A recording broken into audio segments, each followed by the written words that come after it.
بسم الله الرحمن الرحيم اللهم صل على محمد وآل محمد وأجل فرجهم يا رب العالمين إن شاء الله سبحانه وتعالى za mu ci gaba da tattaunawa dangance da wani ilimi wanda yake da muhimmanci insha Allah zai bayyana gare mu.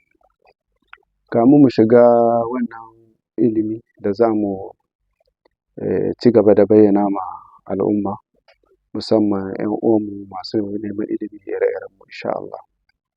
Musamman a wannan fage na wanda ke da alaƙa da ulumul Qur'an. Kamin mu shiga fannin mu wanda za mu tattaunawa insha Allah za mu yi shimfiɗa dangance da shi don ya bayyana gare mu muhimmancin shi ilimin da za mu shiga mu tattauna tare da ku insha Allah ga masu bibiya. Da farko za mu shiga wannan maudu'in mai muhimmanci wanda tamkar shi ne zaman tushe na kowane bahasi da ilimi.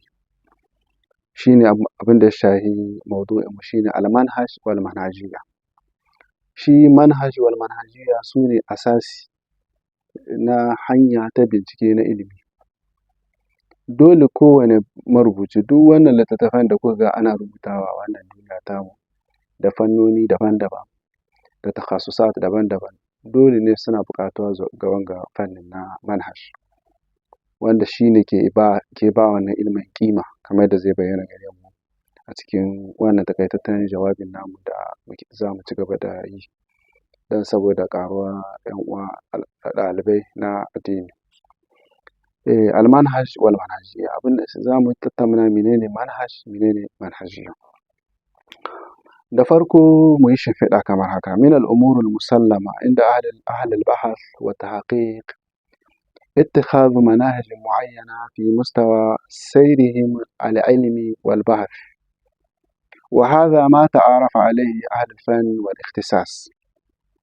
yake cewa yanga yana daga cikin al'amurra wanda babu tantama kansu abu ne ga hili musamman ga wanda yake bibiya littattafai yana muraja'a yana karatu zai bayyana gare shi cewa ma'abuta ta haƙiƙ masu bincike na ilimi mai zurfi da kuma masu bin haƙoƙi na sharuɗa na rubutu na bahasi na ilimi ba shakka zai bayyana gare ka suna bin wasu manahij wanda suka zaɓa. Zai bayyana gare mu insha Allah a gaba nau'o'in manhajoji wanda ana iya a bi su wajen bincike da ɓangarorin ijabiyat nasu da ɓangarori na wanda suke da shi na uyub. Yake cewa duk lokacin da za su yi rubutu za su bi wannan manhajojin na musamman da suka zaɓa ta hanyar mustawa tahiyarsu na bincike na ilimi. Kuma wannan abu ne wanda yake kowa ya san shi wanda suke da alaƙa da ahlul fanni wal ikhtisas wanda suke ma'abuta fanni da ƙurewa ta kowane fanni. Ƙurewa ko ɓangaren ilimin tarbiyya, ɓangaren ilimin ka ɗauka tafsir, ɓangaren ilimin ulumul Qur'an da dukkanin furu' ɗin shi da sauransu da dukkanin fannonin da aka sani na takhasusat daban-daban bisa kan usul da sauransu.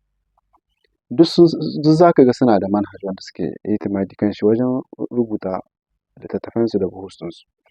Yake cewa fa hunaka manahijin khassa sawa'un fi tafsir aw ghairihi. Sannan akwai wasu manhajoji wanda suke na daban ne.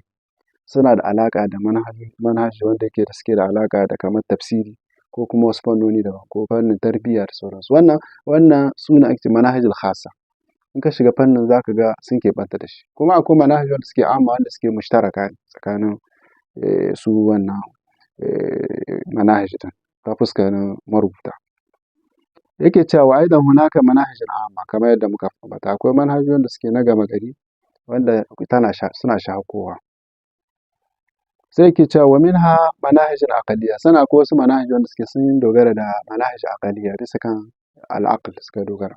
Ulumul aqliyya kamar irin su falsafa irin su mantiq da sauran ulum wanda suke da alaƙa da wannan da wani ɓangare na ilmul kalam shi ma ya'tamidu ala al-aql. Yake cewa wa minha manahijun naqliyya sannan akwai manahij wanda suke da alaƙa da naql irin su hadis da sauran fannoni na usul da sauransu wanda suke an dogara kan naql. Yace wa kullu dhalika bihasbi ma yartahihi al-bahith wal alim duka wannan yana tahiya ne gwargwadon yadda malami da mai bincike ya zaɓa yake tahiya bisa cikin manhajojin da ya zaɓa, gwargwadon kuma fannin da ya zaɓa ko zai yi amfani da manhajul amma ne wanda suke mushtaraka ne cikin al'amuransu da yawa, ko kuma manhajul khassa wanda suka shafi fanni mu'ayyan daga cikin fannoni kamar tafsir da sauransu. Idafatan ila al-manhajiyya wal uslub al-muttaba fi buhuthihim, kuma suna da kowane marubuci yana da salo nashi na manhaj wanda yake rubutu da shi, salon shi wanda yake bi na rubutu, da yadda yake siyawowin shi, da yadda yake yin wasu abubuwa da suka shahe shi wanda yake ɓanta da su, da yake yadda yake rubuce-rubucen shi da sauransu.